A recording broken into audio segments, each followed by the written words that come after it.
clashes and an outpouring of rage across the Middle East after Israel restricted entry to one of the most revered sites in the world, the Aqsa mosque compound in occupied East Jerusalem. It happened after a deadly battle between armed Palestinian attackers and Israeli policemen on July the 14th. Since then, metal detectors and security cameras have been installed. Men under 50 have also been banned from going inside the mosque. Worshippers have prayed outside in protest. The compound houses Islam's third holiest site, the Aqsa Mosque, the dome of the rock shrine where Muslims believe the Prophet Muhammad ascended to heaven. But its western perimeter houses the Wailing Wall, venerated by Jews who believe it is part of King Solomon's temple. Currently, only Muslims are allowed to pray inside the mosque compound, but many right-wing Israeli leaders have called for its annexation exclusively for Jews. That's why the exercise of greater control by the Israelis over the compound is viewed with great suspicion.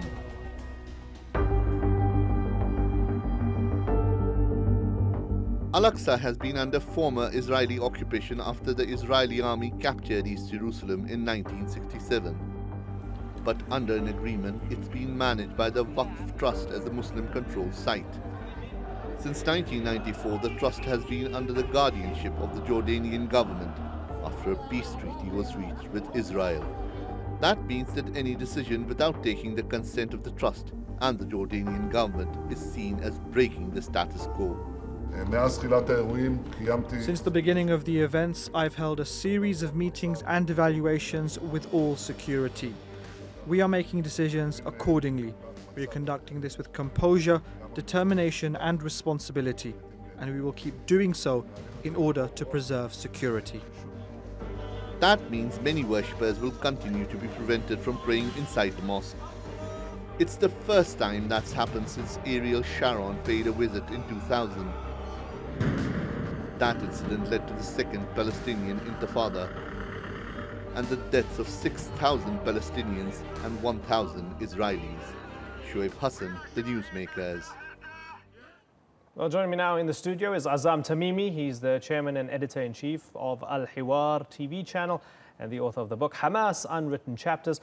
Also from the Turkish city of Bodrum is Richard Falk. He's the former UN Special Rapporteur on Human Rights in the occupied Palestinian territories.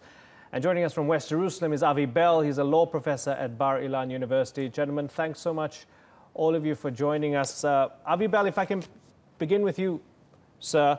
These security cameras and metal detectors, are they necessary even if they trigger another intifada?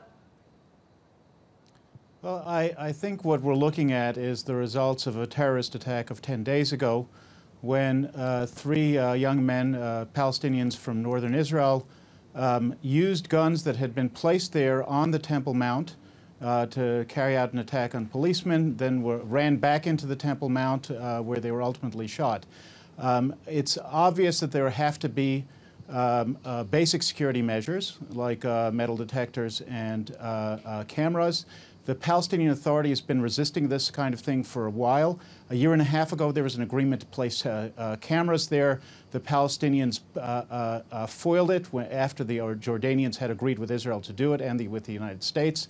And now the Palestinians are trying to escalate the situation by presenting this to people as if this is a restriction on access, when in fact what this is doing is maintaining a very favorable status quo to the Palestinians, where only Muslims are permitted to pray on the Temple Mount, and there is full and open access to the Muslims, but not to non-Muslims, including not to Jews. Okay, so Azam Tamimi, that's pretty much in lockstep with what the Israeli government is saying. Our policemen were killed by Palestinian gunmen, and these are the security measures that we are taking, no more, no less, and the Palestinians are provoking. That's the perspective. Tell me why you disagree, Azam Tamimi. Well, the root problem is occupation.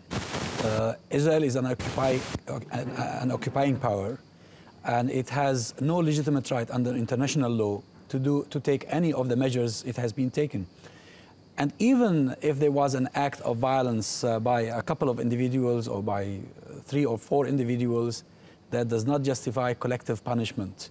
I think what's happening at the moment is that Israel is turning a purely political conflict into a religious conflict. You can resolve a political conflict, you can never resolve a religious conflict.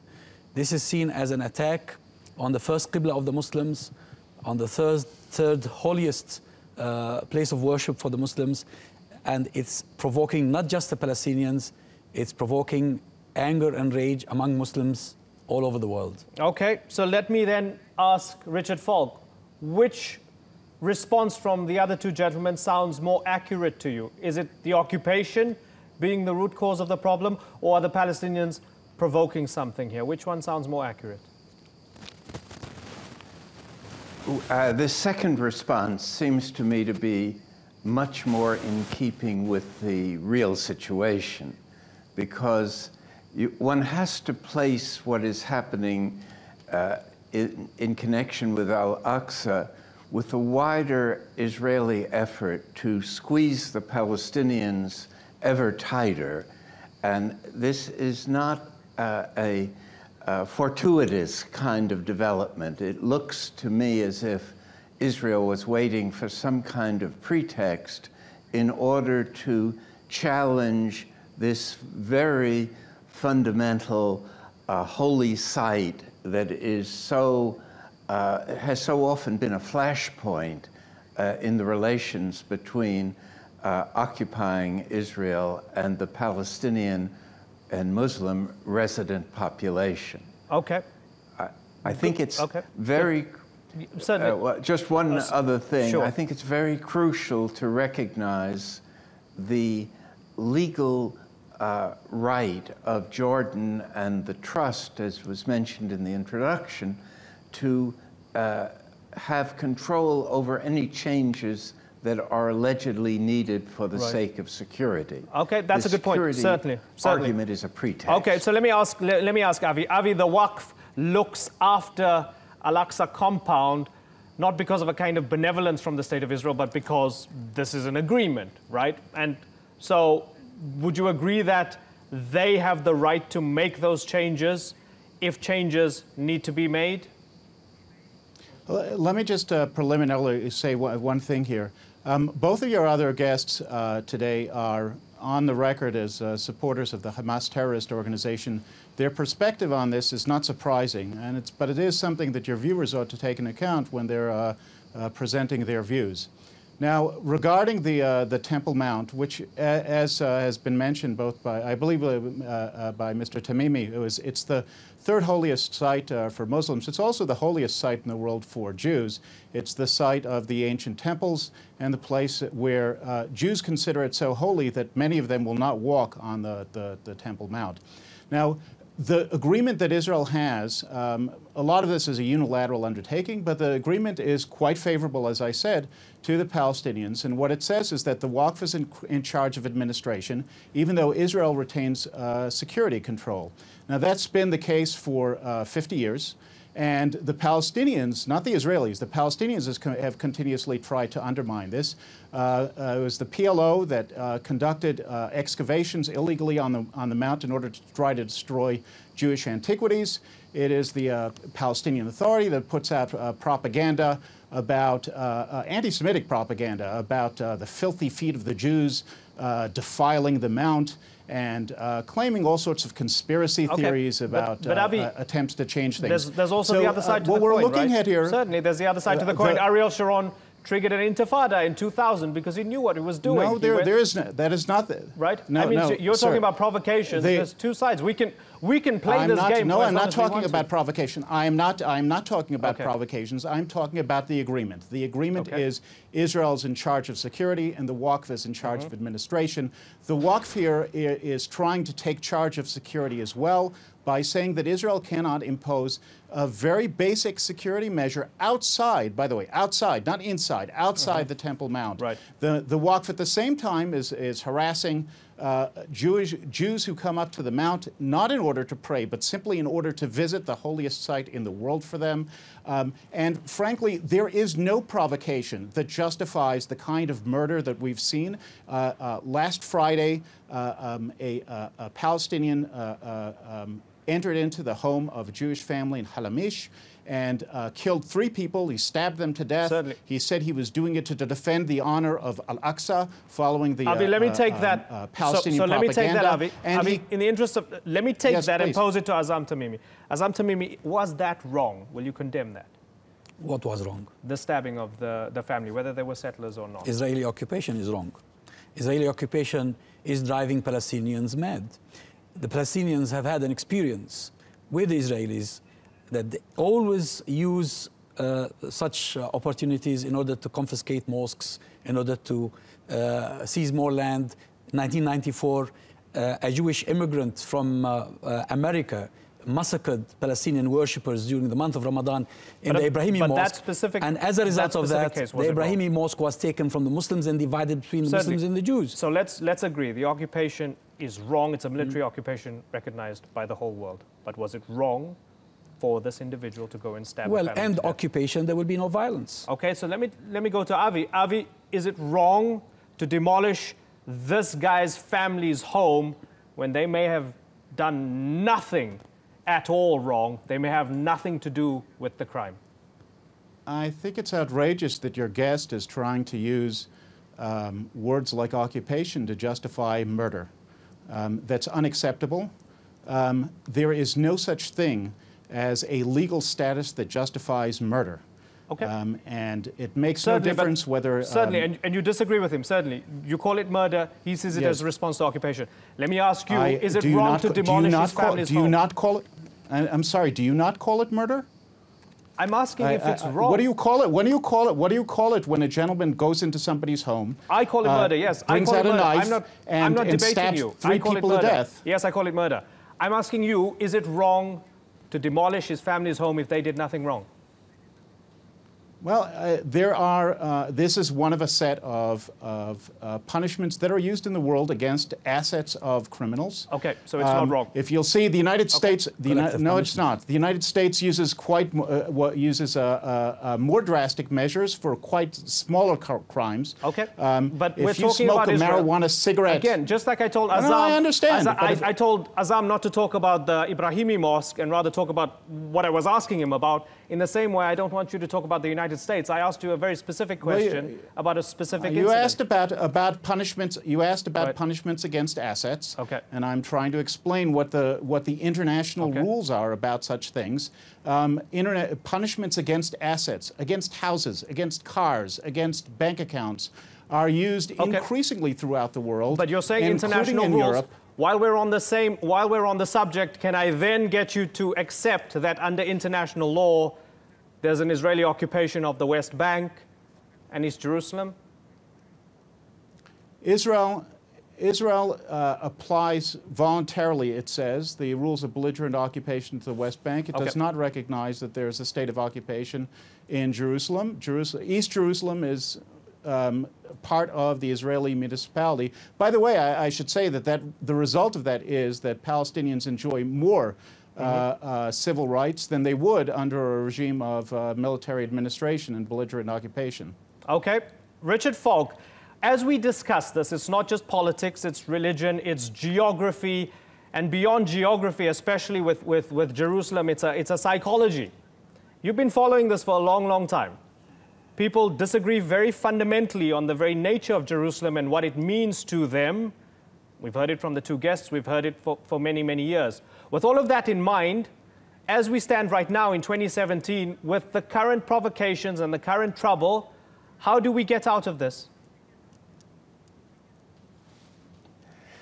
It's a very difficult question because there are lots of conflicting motivations that explain the emergence of this crisis.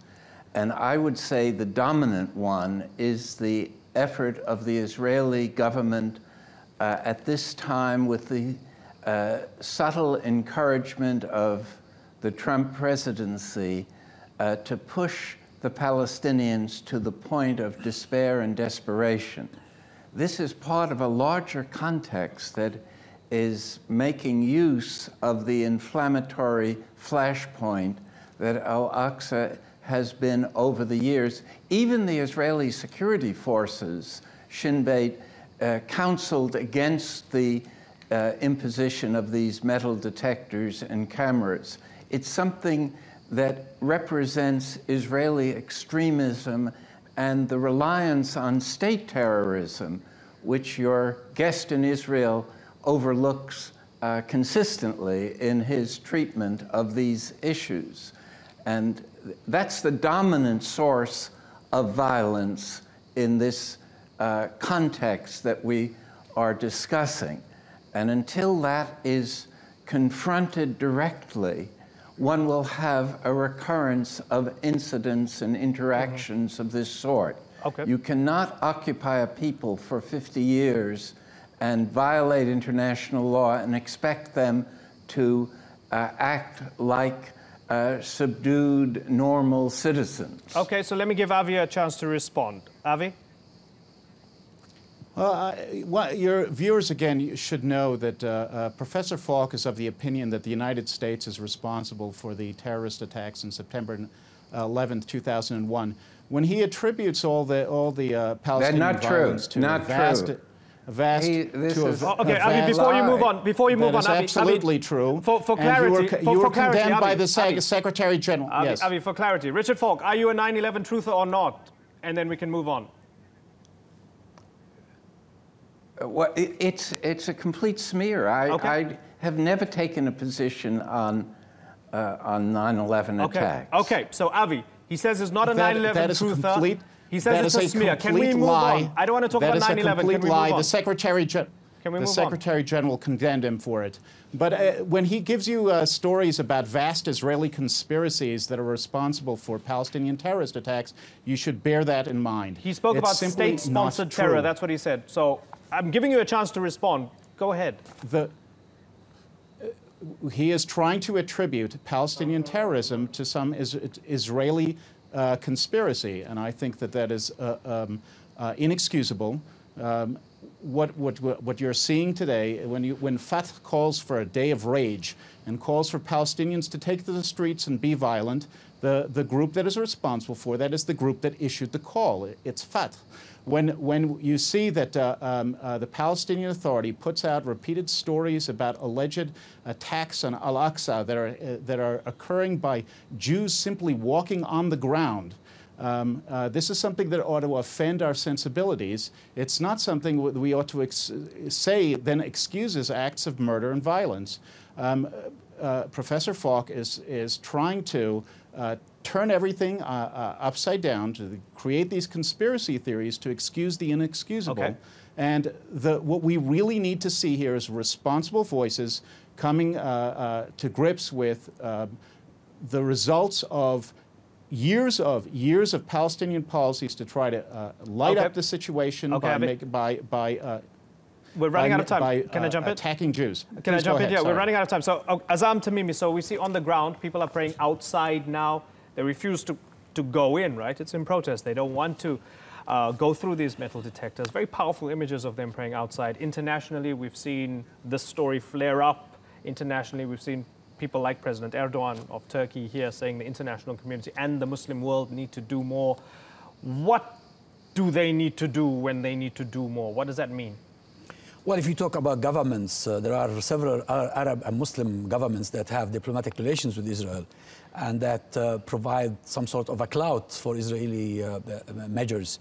They need to threaten Israel with severing diplomatic ties, with some action, etc. But I think at the popular level, if Israeli provocations continue, we are going to see another intifada, a third intifada.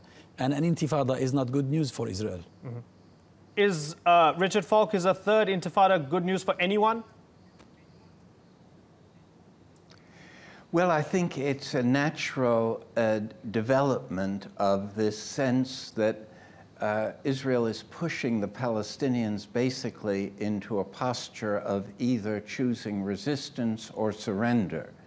And in that context, I would think, and the evidence is mounting, that the next phase of Palestinian resistance will be something that will resemble a third intifada. What shape it takes is hard to anticipate, and it depends a little bit on whether Israel decides that it's too dangerous to push the kind of policies that it has been and backs off.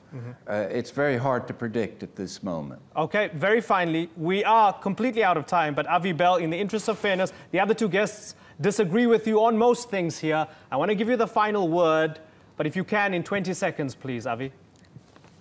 The choices of the Palestinians are not resistance or surrender. They are coexistence or war. And I certainly hope that they will stop choosing war and start choosing coexistence. Okay, Azam Tamimi, Richard Falk, and Avi Bell, it's been a pleasure having all of you on the program. Thank you very much.